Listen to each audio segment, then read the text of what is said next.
guys, this is Tina. Welcome back to my channel. So I'm here for another one of our mass making sessions. So today what I thought we could do is make blank tags ready for using in your journals. So if you're wanting to mass make along with me today, again, as usual, I've got a whole bunch of scraps of paper. I've even got like the cover here from a 6x6 paper pad. That's been coffee dyed. Most of this hasn't. But scraps of all different shapes and sizes. So teeny weeny ones, you know, still worth bringing along, I think. And then some larger pieces. And then I've got lots and lots of vintage book pages, which obviously I've just torn out prior to this video. More scraps there. And then I've got some plain card to back my tags on. So I've just got this A5. It's not really buff coloured card, but it's a sort of beigey type colour, so I might use that for some. And then I've got this ivory cardstock, which obviously is what I will probably use for the bulk of them.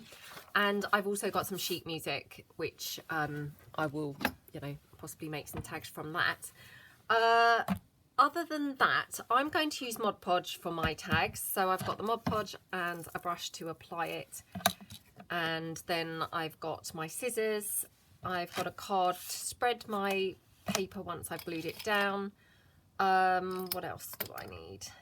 I think that's kind of it for the actual basic tags. You may want to obviously ink them up so that you've got even more of your prep work done. Completely and utterly up to you. So if you do want to, you'll need your obviously distress ink and things as well. But I think that's probably it, you know, for the basic tags. So let's get cracking, and again, I'll do these in the usual format where I make a couple talking through what I'm doing, and then I'll be quiet about what I'm doing. I won't be quiet obviously, but I will be more quiet and we can, you know, have a chat and relax into it. So these are just my vintage book pages. So I've got here, I don't know how many, but a few that I'm going to cut through. Now, I'm not going to worry about what they look like because I will tidy them up once they are stuck onto the card. So for the first instance, I'm just going to cut them down, you know, to roughly the sizes that I would like them. And I mean, I quite like big tags. Obviously, you may like smaller tags. Completely and utterly up to you. All we're doing in the first instance is making some rectangles. So, and you may like to vary your shapes and sizes. So, for instance, here I might make a taller one, like that. You know, just make them however you like. Now, obviously, as you can see, these are not straight, they're not tag shaped, they're nothing at the moment. So when we stick them on, that's when they will kind of transform, hopefully, into tag or something that resembles a tag shape. So I'll do this one here. So I hope everyone's having a good day. I hope you're managing to get some crafting done. If you're crafting along with me, hope you're having a nice time. I think I've said a few times now, I mean, these videos started out by, I thought, oh, how boring. You know, just watching somebody do the same thing over and over again. But actually, they're quite relaxing, almost to the point of a bit therapeutic, I'm finding. And definitely, it feels good to make a bunch of things in a sort of mass fashion, really. You know, I'm finding that quite a nice feeling. So I'm just going to cut a couple out of the sheet music. So I've got, you know, a variety of backgrounds. So again, this is a couple of sheets of sheet music kind of together. So if I just bring that down about there. And then I'll cut it down here. Yeah, I'm finding them almost quite therapeutic. There's something quite relaxing about just making bulk items. And, you know, at this point, not decorating them or anything, it's quite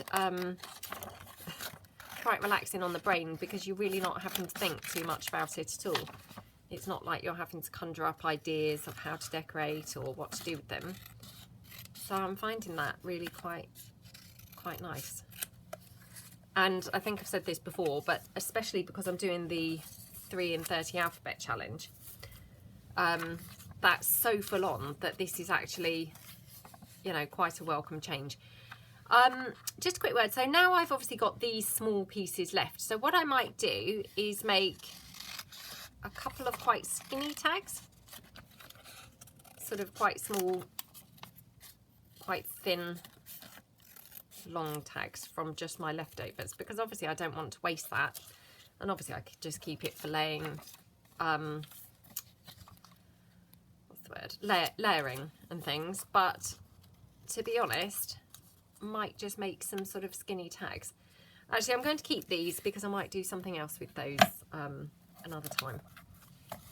And then I'll just cut a couple with my background pages as well. So obviously, as you can see, I mean, this is essentially, it's just a very skinny scrap of paper anyway, so I can only make skinny tags from this. I don't have any other alternative, so I'm just going to cut that down to the types of shapes and sizes, and to be honest, could even make really teeny tags just from these couple of bits. So, you know, why waste any?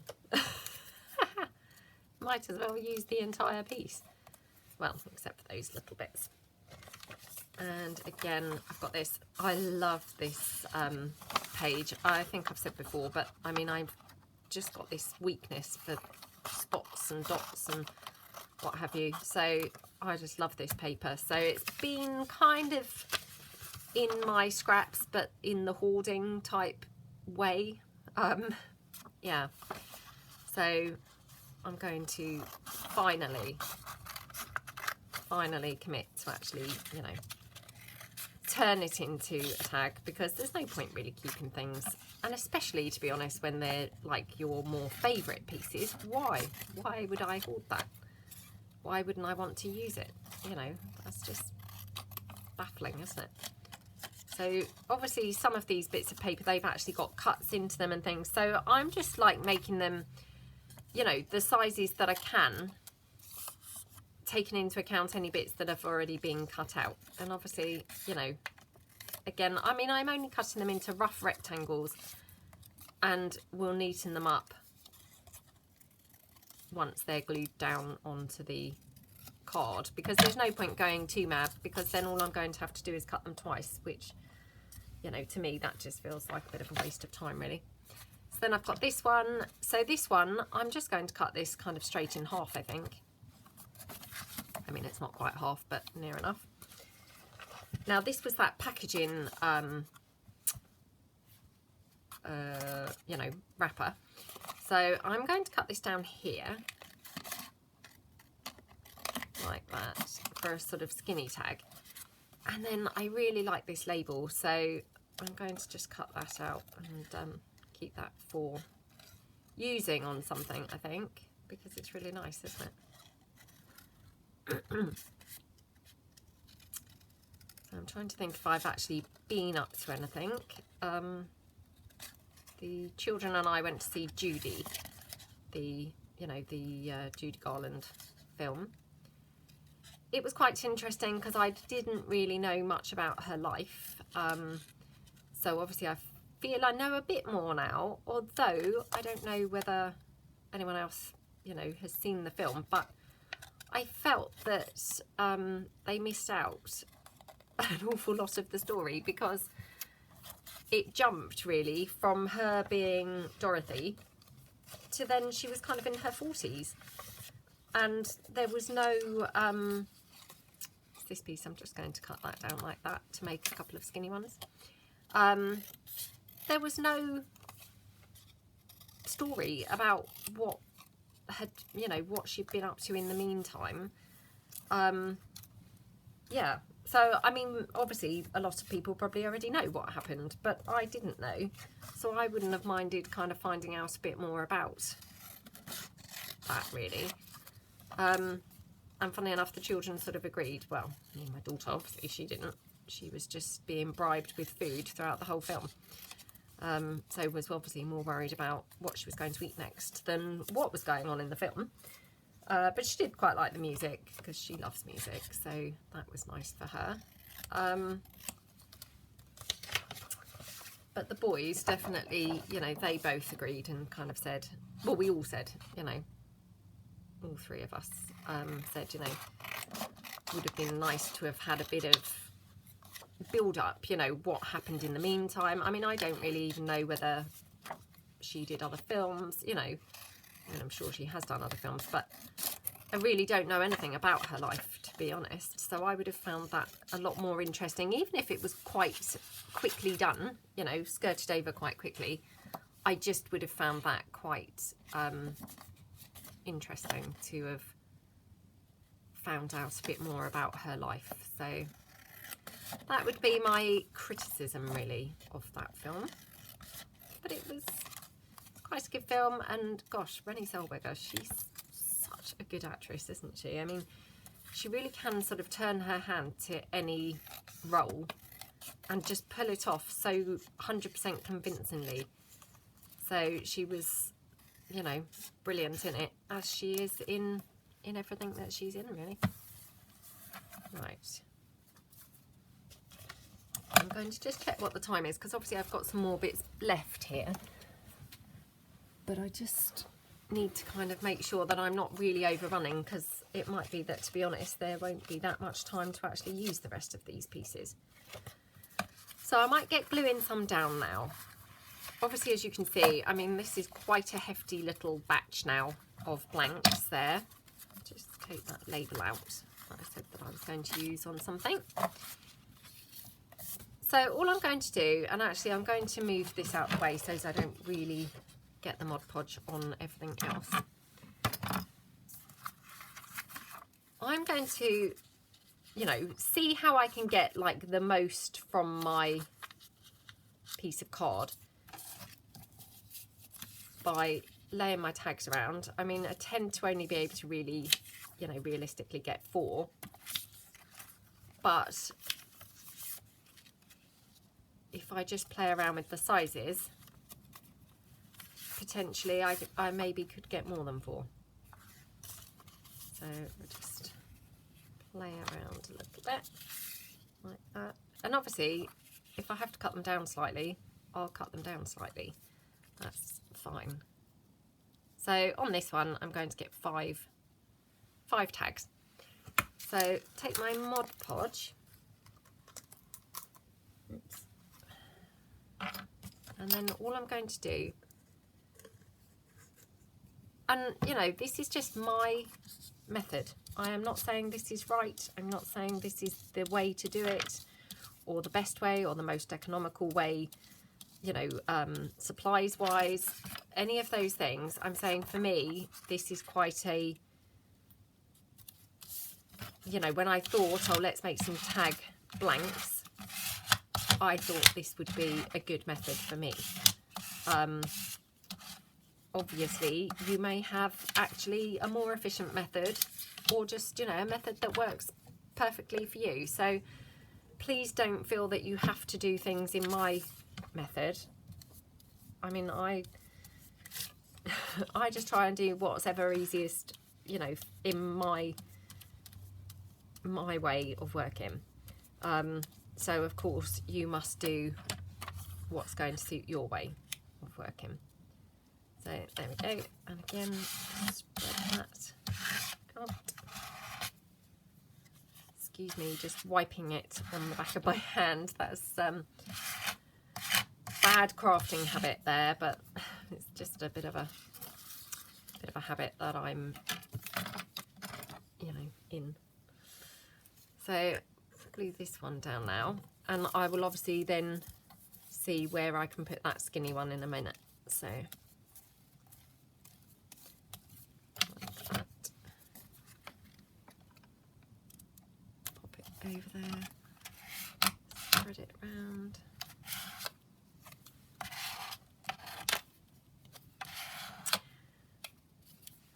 There we go. So hopefully they might start putting some more things on at the cinema now. It's been a really rubbish sort of season.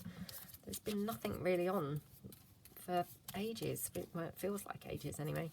I mean, it tends to go like that, doesn't it? And in the summer, it's often very quiet and, you know, not an awful lot coming on. But it's really felt quite poor this year. So hopefully we're going to get some more films coming out now. The Apprentice has now started over here in the UK. I think I talked about this before because I was thinking, you know, when's it going to come on? It was normally on by now. And I know that I did kind of mention the whole, you know, I don't know whether you still have it in America now because obviously Donald Trump presumably no longer presenting The Apprentice or hosting it, or, well, they're not really the presenter. I don't know what you would describe it as, but, you know, presumably he's obviously not going to be doing that now. So I don't know whether you still have it over there, but it's always quite fun to watch. They did, for their first task, so that's, my tag's done. Now what I'm going to do is move that out of the way to sort of dry, and then do exactly the same now on another sheet of paper. So just trying to make sure that I haven't really got too much stuff, you know, glue and things stuck around there. And again, I'm just going to kind of lay my pieces out, trying to get, you know, as many as I can. I mean, obviously you can play around. You may find it better to do it this way. It just depends on your shapes and size of your tags. So obviously mine are quite large. So for me, I think I'm going to get more from having them this way. Yeah, so we watched The Apprentice, you know, the first one when it came back on. It was really fun. They went out to South Africa, would you believe? I mean, this was their first task. How exciting to go out to South Africa on your first task. And then I think it was like boys and girls teams. They sort of start it like that over here. I don't know whether they do everywhere, but they start it like that over here. And so the boys team, they were running safari excursions, you know, actually the open proper safaris, you know, in South Africa, as you would kind of expect. Oh, I mean, their safari, I have to say, looked really fun. The lads who were doing it, they were quite funny, quite amusing, and they had this really quite light-hearted kind of vibe going on. And even though they'd actually promised people that they were going to be able to see the big 5 animals, you know, and they really shouldn't have promised that, because of course they then didn't see the big 5 animals. I think they ended up seeing 3 or something like that. But despite that, nobody complained, nobody asked for a refund or anything like that. I think purely because, you know, it looked like they were having such good fun on the safari anyway. So I don't think it really kind of mattered too much. And I mean, obviously, because they did see the elephants and the zebras and something else. I can't think. Maybe they saw lions. I can't think what the other thing was that they saw. But, you know, so nobody asked for a refund or anything like that. And, yeah, it looked really fun. I mean, that's something I would love to do one day, is a safari. You know, I don't know where else does them. I mean, I think Kenya and, you know, those kinds of places. But, I mean, that just sounds like such an exciting thing to do, doesn't it? Because seeing those animals in their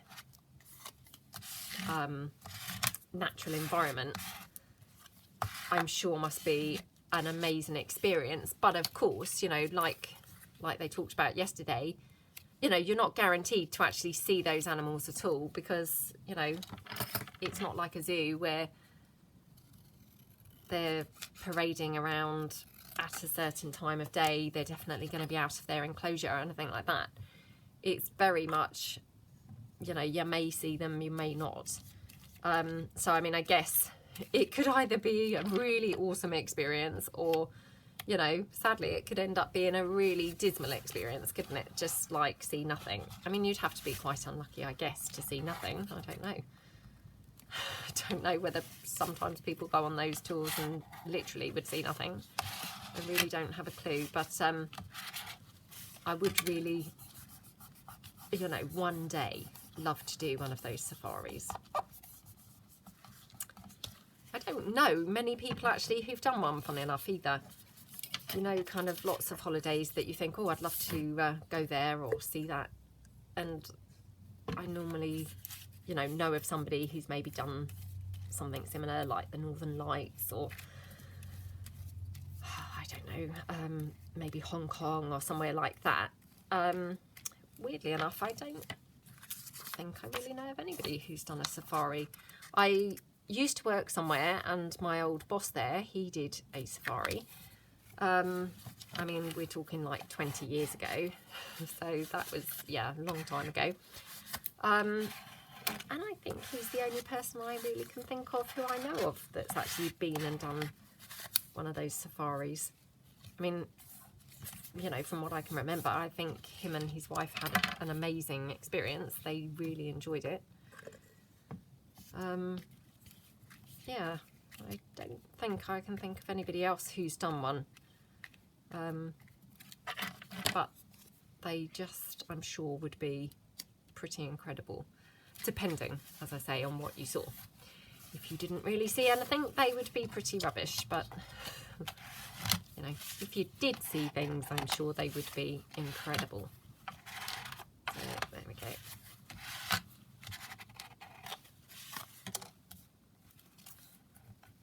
There we go.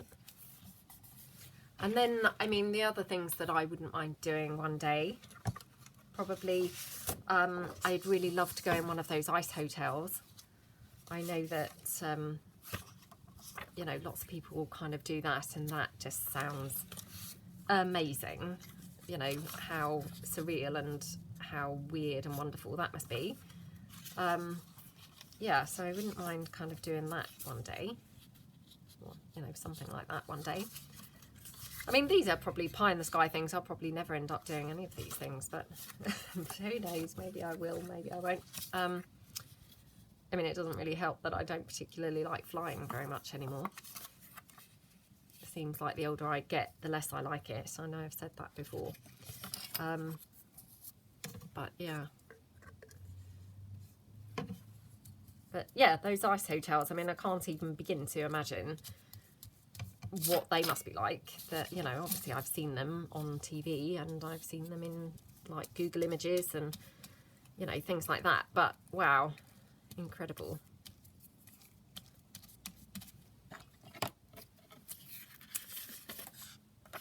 So yes, I wouldn't mind doing that one day. I've never been skiing, and I have to say skiing just does not really appeal to me. I know lots of people love skiing, and you know, it's like their annual thing that they always go skiing and they love it. Their kids absolutely love it. It's not for me. I'm not naturally a very kind of athletic person. I do more exercise now than I've ever done in my whole life, but I think that's because it's in the privacy of my own home. You know, nobody can see me, and I can just do my own thing, not feel conspicuous or uncomfortable or anything like that. So, you know, I feel fine about doing it. I mean, I think I was put off exercise for life by, you know, PE teachers who just, but, you know, by nature, I mean, I guess they're going to be drawn to the children who are naturally gifted in that area, aren't they? And it's such a public thing. I mean, if you were not particularly great at, I don't know, maths or English or something, nobody really needs to know that, do they? Because obviously, you know, you're just kind of in the classroom and you can, you know, just sort of hide away and nobody really knows. It can stay really between you and the teacher. I mean, people may suspect that you're not very good, but you don't have to be kind of publicly shamed. Whereas PE, it's such a public thing, isn't it? That, you know, if you're a bit rubbish, you know, not a very fast runner or can't throw and catch very well and things like that. I mean, that's very public, isn't it? So the humiliation is very raw, I feel, is how I would kind of explain it. So, and I just, PE teachers, I don't think are very encouraging or embracing those people who just aren't naturally talented in those, you know, those areas. And the irony, I have to say, because I think I've said before, I mean, I actually work at the university here, and would you believe I work in the PE department? So the course, or, you know, one of the programs that they run is training PE teachers, would be PE teachers. And so a lot of the lecturers there, you know, have come from a PE teaching background. So, I mean, the irony really, that one of my worst memories from school is actually where I've ended up working, you know, with those same people who, you know, effectively kind of were my worst experiences at school. So yeah, it's funny how life sometimes turns around, you know, the ironic things that do happen. But funnily enough, you know, as I say, now that I'm out of that environment, you know, I do exercise all the time, you know, sort of 6 days a week I work out and exercise, and I, you know, try my very best to keep fit. And I just think, actually, you know, for me, the PE lessons at school did nothing but put me off. And so it's really kind of as I've got older that I've embraced exercise and fitness a little bit more in my own way, with me setting the kind of boundaries and the rules and, you know, the goals that I have and things like that. So yeah, I'm just waffling really. So I don't know even how we got onto that subject, to be honest. I can't possibly think. Oh, it was talking about holidays, wasn't it? And I was saying that I had never been skiing, and yeah, I can't imagine that I ever will go skiing, purely because of those reasons that we've just talked about. Not being an overly sporty person and things, I can only see it really ending in disaster and possibly accident, because I'm quite,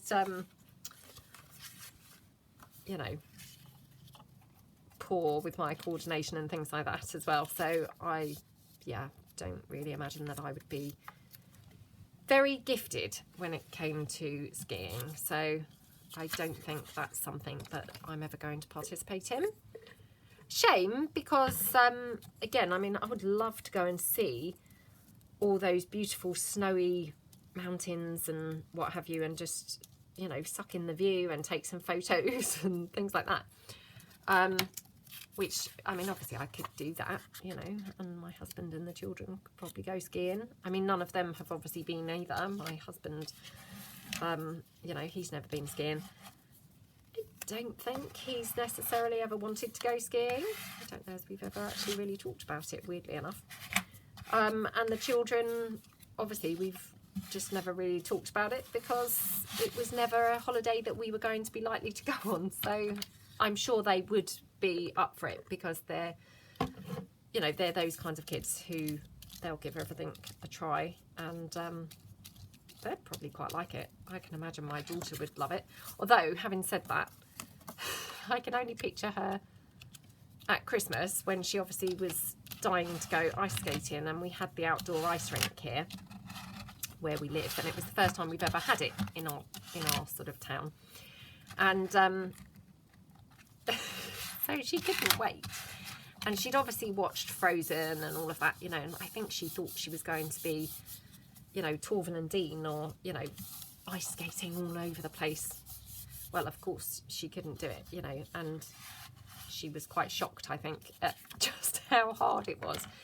So yeah, she didn't really overly like it, to be honest. Certainly she didn't want to go again before they took the outdoor rink down. So I'm not sure whether she would like skiing. It really depends very much with her how quickly she would manage to get to grips with it. If she got to grips with it reasonably quickly, she probably wouldn't mind doing it.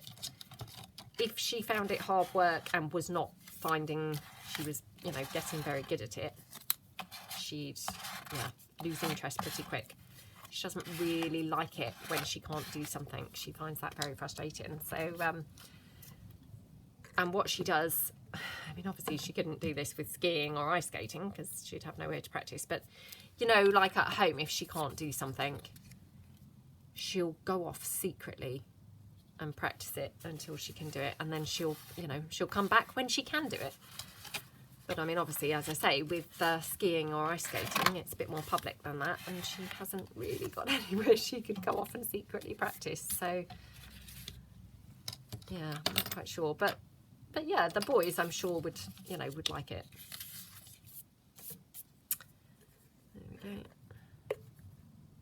Who knows? So maybe when they're, you know, older and have families of their own and what have you, perhaps they will go skiing and do skiing holidays. I don't know. Okay.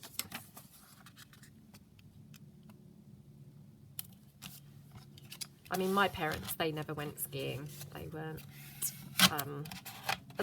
really an outdoorsy family. I'm more outdoorsy now than I've ever been because I think having boys, really, you know, the boys obviously have encouraged me to do things that I wouldn't necessarily have done otherwise. I mean, I didn't even own a bike. I hadn't owned a bike since I was a child, you know, when we had the boys. And I absolutely love going out for bike rides now. I mean, I'm not a kind of cyclist as in, you know, with lycra gear and going out racing or anything like that. Oh gosh, no. You know, I've got one of those nice girly bikes with a basket on the front and you know, just like to take it easy, going for a nice bike ride. But I do love going for the bike rides. You know, they're really, oh, it's just a lovely feeling having like the fresh air and oh, it's just lovely. So yeah. Right, let me check the time. My scissors have now slid off my lap. Hold on.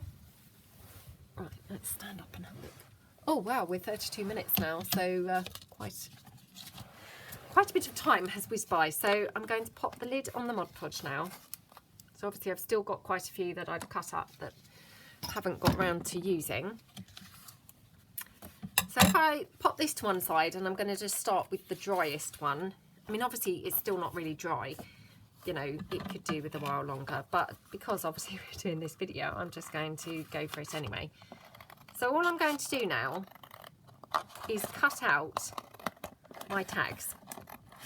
So I'm just going to cut this down very roughly at the minute so that I can have a more manageable size. Otherwise I can't really stay in frame very well. So I'm just going to cut them down. So, you know, just trying to be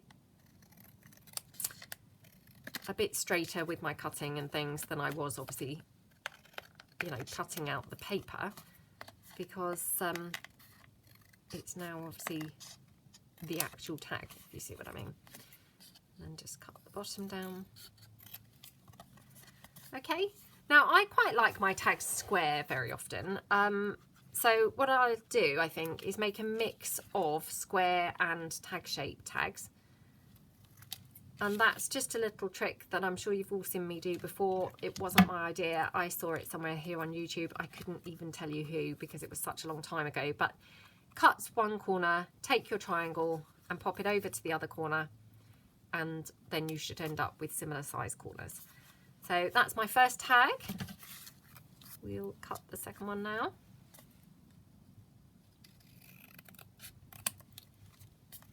There we go. So I'm thinking it's time to crack on and do some projects using some of our mass makes. Again, by the time this video goes up, because I'm filming these ahead, I may have already started doing that series of videos, if you see what I mean, but at the moment I haven't started. So yeah, but it's time that I do, probably. That's tag number 2.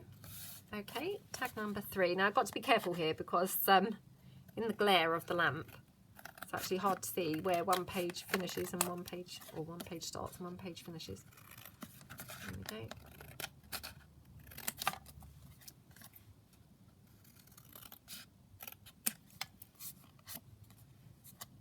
Okay. And just cut my triangles. So, you know, you can have all different shapes and size tags. All you're trying to do is just have some basics ready to go. Because this is just going to save so much time if when you need a tag, you can just grab a ready-made. Because I don't know about you guys, but I mean, yes, the decorating, of course, does take time, but I don't mind that too much because that's obviously all fun. But the actual boring part often is making the, you know, the base piece of the tag. So to have some actually ready done is going to be brilliant. And then my little skinny one here, I'm going to cut down here at the bottom. Just cut along the side here. And obviously the reason why I've used Mod Podge, you see, is that glue should effectively be under every single part of this paper. Whereas obviously if I used glue, it would have been not necessarily, if that makes sense. So this one I won't bother with the corners, I'll just try and guess it. There we go. So, I mean, really cute tag, isn't it? Right, let's take the next driest. And again, just cut down. You know, I mean, I have seen some people measure and, you know, they like their tags all uniform in size and, you know, perfect shapes and all the rest of it. And I mean, that's fantastic. If that works for you, that really is, you know, really great. I've said before, I mean, if I started measuring and things, I'm more likely to get in a bit of a mess, to be honest, and, you know, muck it up. So I'm better off personally just going with the flow and, you know, having a whole bunch of mix of sizes and shapes. And then that's great because depending on what project I'm doing, I can pull in, you know, a whole different range of shaped and size tags. So, you know, but I mean, obviously, if that works best for you and you like them all uniform in size, then, you know, of course, use your template and, you know, do it in the way that you find works best for you. I mean, the other thing that I quite like about this is obviously my scraps were all different shapes and sizes. So this way I've used kind of maximum. This isn't very forgiving, is it? Because if I haven't cut very straight, it's very obvious where these are like in lines. I can't remember what I was saying now. Yes, sorry. The other reason why it's really good to have all different shapes and sizes is because obviously then it fits all of your scraps. You know, if you've got skinny pieces, you can just make some skinny tags. If you've got, you know, short stumpy pieces, you can make some short stumpy tags. You know, just anything goes really. So just make them as you see that you need to make them. I mean, if your scraps are all similar sizes, then, you know, you could very easily measure and do them all sort of uniform size. But if, like me, your scraps are a whole range of sizes, that might not be quite so easy anyway. Oops, I didn't do a very good job of that one. There we go. And just cut this down here.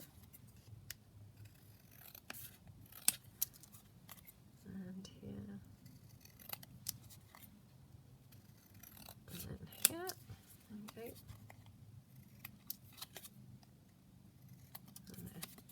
Oops.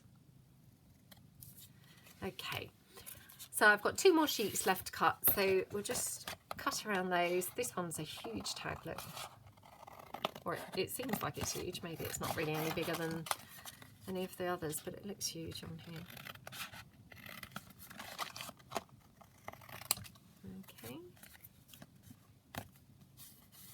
And just come in at the side a bit.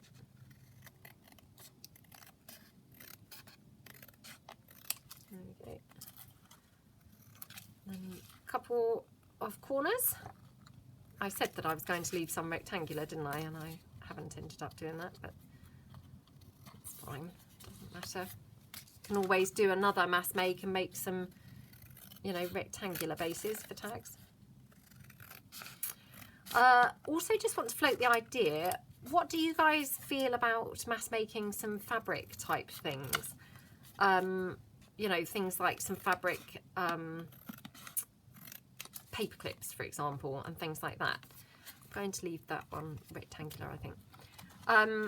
How would you guys feel about that? Because obviously so far everything we've made has been predominantly paper, you know, paper and card and what have you, and I don't want to again alienate people if they would rather not make things with fabric, but equally we could, you know, we could make some fabric things. So I mean, you know, I'm not great with fabric myself, so I haven't got tons of fabric things that I would be choosing to make, but things like my button embellishments and things like that, we could mass make some of those. Some,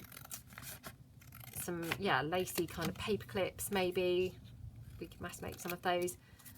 Just throwing it out there, really. So let me know what you think, whether that would be helpful or actually not particularly helpful, you know, if you'd rather not do things like that. You know, just let me know. Oops. Come on.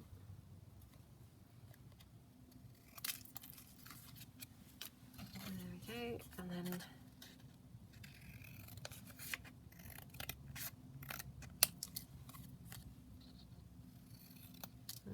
okay. I've bought myself a cup of tea upstairs now with me. I'm feeling quite thirsty. It's all that chatting, it really dries your throat after a while. There we go. So final sheet here. So I'll just chop along here. On the side.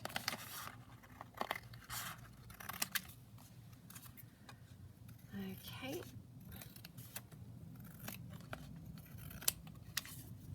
And then across the bottom.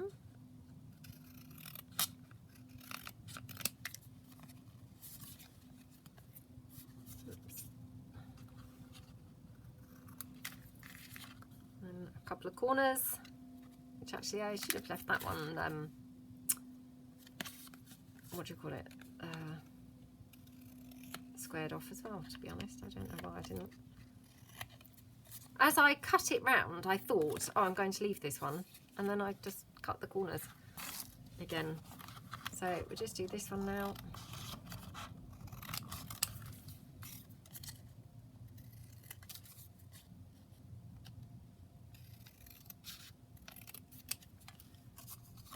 Okie dokie. Cut the corners there. And what I quite like to do with these long skinny ones, I often quite like hanging them off of a larger tag. So rather than having them on their own, I mean occasionally I have had them on their own, but sometimes I quite like the little ones to hang off of a bigger tag. There we go. Cut across the top. Oops. And snip into corners like that. Next one.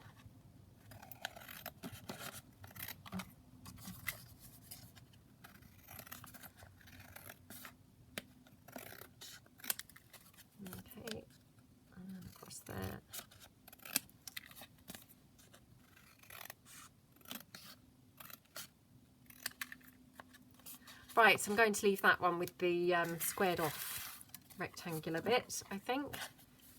So this one now.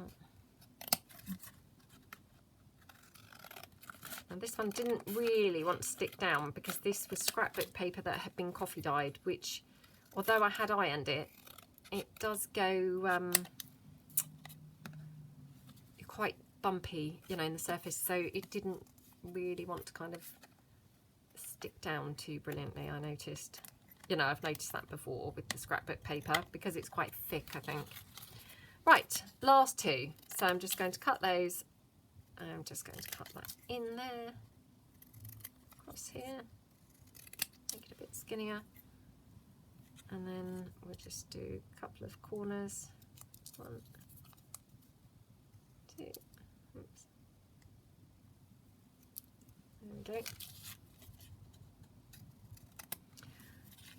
And then down here. There we go. And that one. Oops. Okay.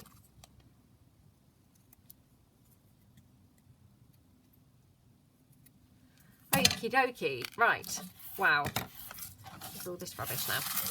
So I'll just gather all this and pop it into my bag that I've got hanging to the side here. And then as per these, you know, mass makes, I'm going to decorate one up, just so that it's not quite so boring. Okay. Now, so I pull them in. Oh, how awesome to have all them lovely, yummy tags ready to use. So let me check the time now. Oops. This time just really gets away from me, doesn't it? Right, I don't know quite which one to do. Let me just check around on the desk for what pieces I have got to use.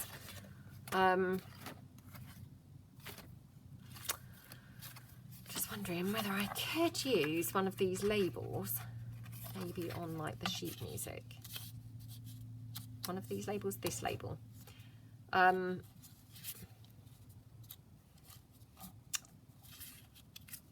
Yeah, I'm thinking if I just cut it sort of up at the side. So I'm going to pop down a little bit of doily. So this has obviously been coffee dyed.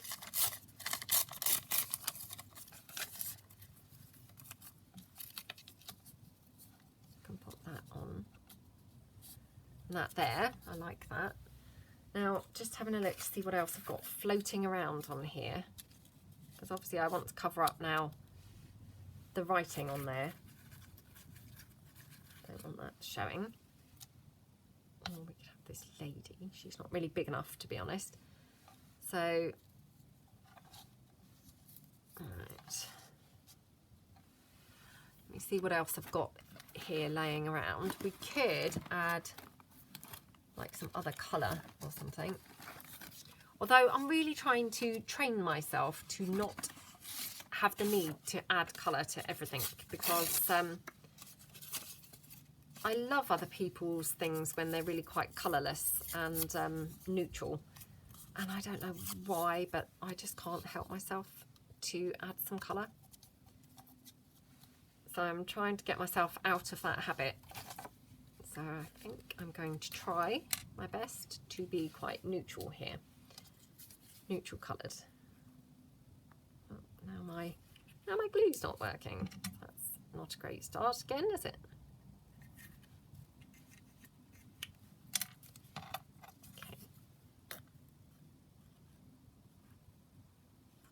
Okay, just pop the book page down here. Just going to pop the doily down.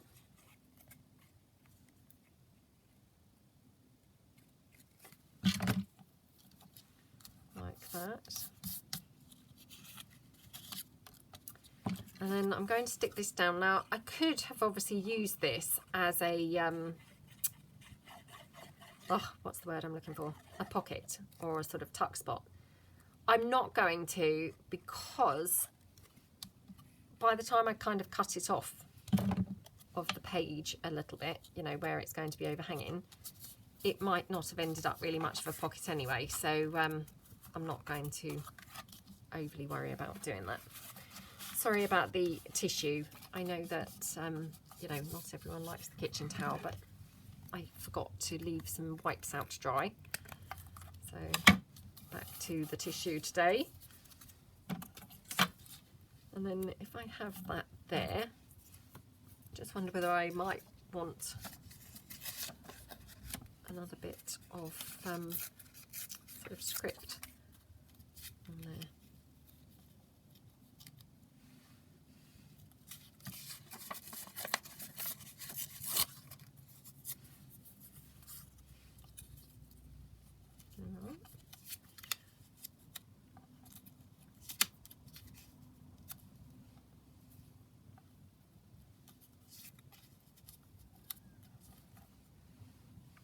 Quite nice, isn't it? So let's pop that down,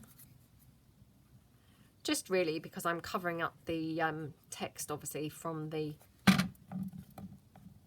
you know, where it was the paper mat. So that's really the only reason I'm popping some book page on there, is just to help to cover that up. And I've got my clock, which if I just pop that on there, now I just wonder whether I might pop the clock onto some lace. So bear with me, guys. Or maybe not on some lace, but maybe have some lace poking out. So that's quite nice, isn't it? So I'm just going to see if I can tear that. Probably would have been easier and quicker to have done it with scissors, but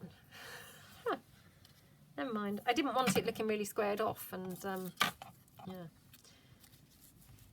Sometimes these things, you know, don't work as well as we'd hoped. So I'm going to have it, I think, like that. Or should I have it like this? Might as well at least have that raggedy piece showing, as it took all that effort to tear it. Now this one is running out, so I might not really want to cooperate in a minute. Right, I'm just going to ink my clock up.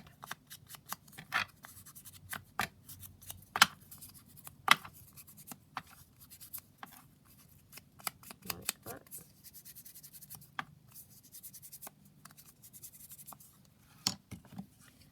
And then I'm going to glue the clock down, obviously, with the Fabri-Tac, because, oh, come on. Because it will obviously be on a tiny bit of that fabric, so I'll just use that to glue that down. There we go. Really pretty. Pop that out of the way. And then if I take one of the small sheet music tags, if I can actually find one, there we go. So I really like roughing up my tags around the edges, so I'm just going to rough that a little bit around here.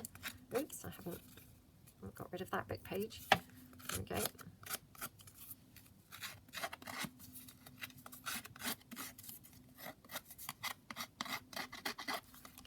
And then this one as well.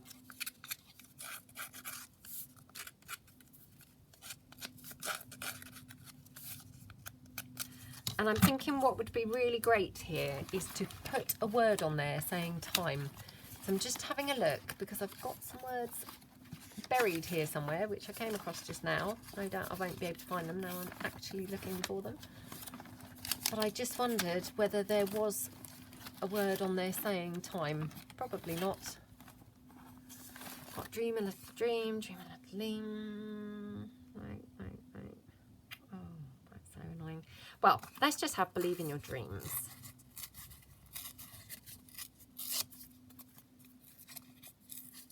So tear that down. Oops. I'm just going to stick that in there. Oops. I've got to put the lid on my fabric glue, so that's now all sort of seeping out. Here we go. Just put that down there, and then obviously ink around the tag itself. which then just instantly looks so much nicer, doesn't it? So much better than that stark look of the sheet music. And then I'm going to just ink the back a bit, because obviously I just backed this onto just plain ivory card. It wasn't coffee dyed or anything, so I'm just going to ink that up a bit like that.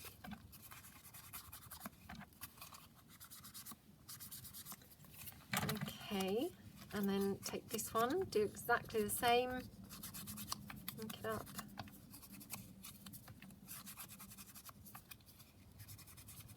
Again on the back. Have that there. Now I wonder whether we could have this one just on here as well.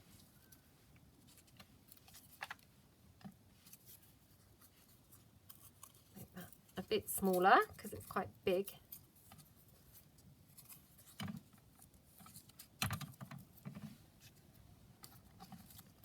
Oops, over here.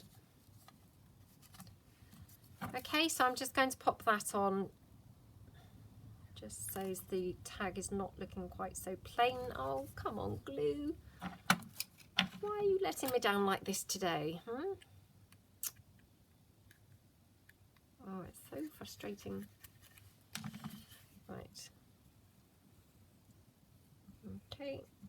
And a bit more glue on there, and then I'm just going to stick that down here like that. And then that ties the, you know, the words in on the tiny tag and the big one. I mean, it's not the same words, obviously, but, you know, it ties the theme of having the words in between the two. So now all I'm going to do is punch my hole into each. So punch a hole in this one, and then a hole in here. And obviously, I mean, I just eyeball this and hope for the best that I've got it somewhere vaguely near the middle. Take my hole reinforcers that are just hung behind my desk. These are pre-inked ones. And then I like to just add a bit of glue on there, because, I mean, I'm sure they are fine and I'm sure they would stick, but just to be on the safe side, I always like to add a little bit extra glue. Come on. Oh gosh, what is this really mucking about now? Okay. Okay, so that's my two tags, and then I'm just going to use this because this happened to be laying around to the side of me, and obviously I'm trying to keep this a little bit shorter. I know it's like massively long now anyway, but so this is just some of that ribbon, you know, that you get in the shoulders of dresses and things to help them stay on the hangers. I always cut those out as soon as I buy anything. So, and then I just keep them for things like tags. So that's all that is. And then I just cut the tops off. So that's my tag that I've decorated. So, and of course, you know, you may want to actually ink up all of your tags and things so they're literally ready to go, and all you have to do then is, you know, you could even punch the holes, you could ink them, and then all you'd need to do is decorate. But I mean, you know, I'm happy with them just like this. Is a time saver. So yeah, I hope that you enjoyed today's mass making and that you managed to get some mass making done yourself, and I hope you're going to join me next week for next week's workshop, and see you guys again soon. Thanks very much. Bye.